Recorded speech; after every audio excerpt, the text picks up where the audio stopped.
Wormy on the Young Link, Yuka from Honduras on the Snake. Starting off, of course, PS1 here. The Smash and Splash rule set. It'll be interesting to see kind of how the extended stage list and the extra ban kind of plays into the counter picking as we move into. Because I believe, is everything best of 5 from moving forward? I'm not certain. Top 8, just top 8. Just top 8, yeah, okay. top 8 is best of 5. So this is 2 out of 3, and Dave's stupid rule is in effect. So it'll be interesting. There's 10 stages in total, and you get to ban 3. And honestly, like, what's funny is I feel like people say that this is Snake's best stage very often. And so I kind of wonder how they ended up striking here. But I do know Young Link does pretty well on here too. Right. Yeah. And of course, yeah. With the Pokemon stadiums, you never really know if it's just a gentleman or if it's like, you know, there's like, bro, let's just strike, and you end up on PS1 anyway. Yeah. I agree. One of the things you saw there, Wormy really likes up B. At least on the ground, he thinks up. He does a lot of uppies out of shield, uppies on the ground, combo and up air and stuff like that. So you'll see him doing that a lot. But that high recovery there was kind of ill-advised. Yeah. He tried to throw the needle over the Nikita into the ledge, but just overstepped the boundary a bit, and that was a really good punish by Yuka there with the F smash to secure that first stock. Yeah. An interesting dynamic that I think, I wonder how fire arrows interact with grenades. Because I know fire things tend to detonate grenades, so I wonder if you hit a grenade with an arrow, like as he's throwing it, if it'll explode. Kind of get that little snipe. Yeah, I would imagine that's how that works, but it's kind of a very particular. Yeah. Got to be kind of pretty accurate with that arrow to get it. Yeah. Yeah. See, there's that up B. He really likes the grounded up B, which like I don't fault him. It's a fast move. It combos, and so definitely a good option. Especially, yeah, Young Link's got some amazing grounded options, especially out of shield too. Yeah. The up but B, the air. Here's the thing about this up B is so far out of the 3 up Bs or 4 up Bs he's thrown out, twice he's been punished with grenade. And so that's the thing he has to worry about. He can't throw out this up B when he has a grenade, because even if he hits him, that grenade's just going to stop everything. And all you've done is given yourself more percent than him. Like there. Yeah, right there. Yeah, see, it's exactly, and that's the last place. Especially if Snake's just kind of waiting in shield, a grenade can pop you up for an up air or a back air, and that can lead to an early stock for somebody as light as Young Link. Yeah, he's really going to need to, when he gets in, he's going to need to hit really hard. There was an interaction right there where the fire arrow went over and blew up the grenade that was set up in the middle of the stage.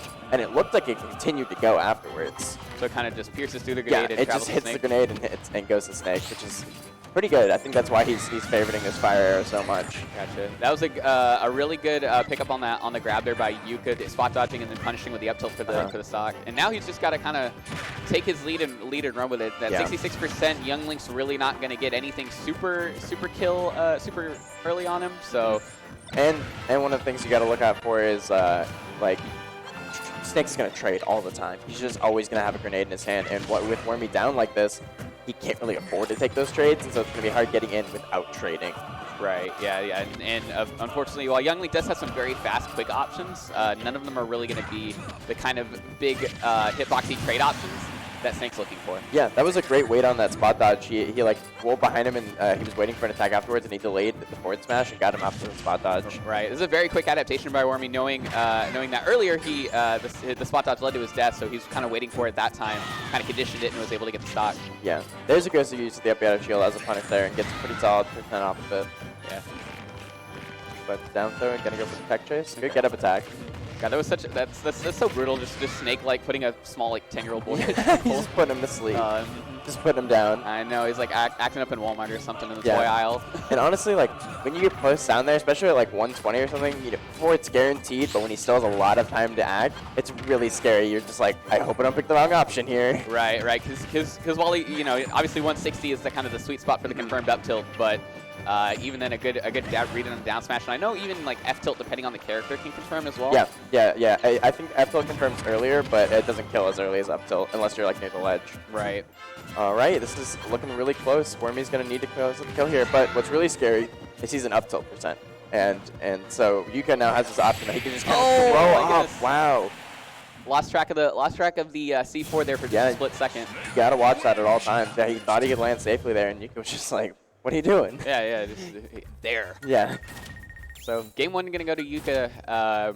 It was a very, very, very close game. Could have gone either way. Just that brief lapse of you kind of take your peripheral off of the C4, and then it's right where you don't want to. Yeah, you're watching him too much, and you're not looking at the stage, and all of a sudden, there. All right. It looks like we are getting back into game 2. I didn't exactly see what the counter pick was. I Oh, think- just running it back. Yeah, just a quick run back. I mean, that was fair. You know, there doesn't. Yeah. From what we've seen, there wasn't really any like particular disadvantage to being on this stage, and it was close enough. You may as well. Yeah, and he was and Wormy was kind of down for the first part of the game, but he was definitely bringing it back at the end. So I don't see no reason not to go back here. Right. Yeah, yeah. I think he's been able to kind of keep pace with Yuka really well. I think he's just got to kind of avoid just the big plays. Like the first, I think the game was really he really kind of decided from that F smash when he kind of went a little bit too high in that recovery. He had to play catch up the whole time. Yeah, So. yeah, he was definitely down pretty early in that game, and again, Snake trading so much, it's hard to get back on him. Here's the FB, see if we get something out of it. Nice spot dodging, good boomerang confirm, waiting for him to pull the grenade and just hitting with that. Here comes a high recovery. Gonna, of course, reverse those grenades and those C4 to kind of mix up and move his momentum so we can get to the ground as efficiently as possible. Yeah. All right, there we go. There's that up B going early and beating the Nikita and him making it back to stage because he clipped them with it. Ooh, the close! Wow, the close boomerang into down air and the taunt. Oh, taking a quick swig of milk, making sip. Yeah. We're trying to power up, trying to make the sick losers run through top 32. Yuka's first obstacle, a game down. So yeah, and that was honestly just a really good confirm for Wormy. Normally after the close boomerang, Younglings would go for the forward air, and that definitely wouldn't have killed there. So it's good awareness to get that down air and kill him pretty early. Like 120 for Snake is pretty early. Yeah, especially for a character like Youngling. I'm sure that's as good as like an 80 or 90% kill. He just racked up so much percent with those up airs. That's what I was talking about earlier. He was not able to land through that. Yeah, Chingo's up air and punishes with an out of shield up smash too. And now what was a back and forth game? Wormy kind of running away with it right now. Yeah, there's another up B. Gets an up air, but not much after that. But honestly, with this lead, he doesn't need to play too aggressive, but he wants to anyways. Oh, yeah, I'm sure. Well, so you saw in the previous game, he started out and he was playing incredibly safe, arrows, right? And I think this game, his game plan is to just smother him, and he was getting right in his face. He's throwing out those up Bs, he's getting that down tilt and stuff like that, and it seems to be working out really well for him. It's just when Snake's going to start reading his aggressive options is when there's going to be an issue. Right, because then you kind of start putting yourself in those situations where Snake gets to start trading with you, and that's not good for pretty much anybody in the entire cast. Yeah, but at this point, while he's up, he's totally fine to trade. Oh my goodness! Grenade into forward air. Yeah, he threw that first grenade down too. He was just waiting for that. New Wormy's been recovering pretty low, close to the ledge as often as possible, and was just waiting for that confirm. And now, even though he's at 117%, he's still in range to bring this game back. Yeah, and like you get Youngling on stage, you can have a hard time recovering sometimes, especially with someone who can cover so much like Snake. Right, because we've seen that Nikita kind of forces the up B out because he's going to have to Nikita into the up B in order to make it back without taking the hit. But Yuka could kind of use that to his advantage. Yeah, but Wormy's going to be playing really safe, looking for an arrow into a confirm or a close boomerang into a confirm, or just racking up to the percent to where an air will kill. Here we go. I think I would really like to see Wormy like arrow, and then mix up with something afterwards. But going low here makes it back. Yeah, I didn't know. I saw that tether go off the wrong way. I was worried. Forward tilt. Okay, here comes. Oh, good use of the hook shot there to get back to the stage. Good jump over nail, punishing the up tilt. He's gonna go high. Yeah, that was dangerous territory too. That up tilt definitely would have ended the game. Drop B versus the grenade and drops the C4 over there on the left. Both these characters looking for these kill options. Oh my goodness, the raw up out of shield. Wow, that was a really good run back there by Yuka. Even after that great start, Yuka was able to bring that back. Yeah, a reverse 3-stock by Yuka too.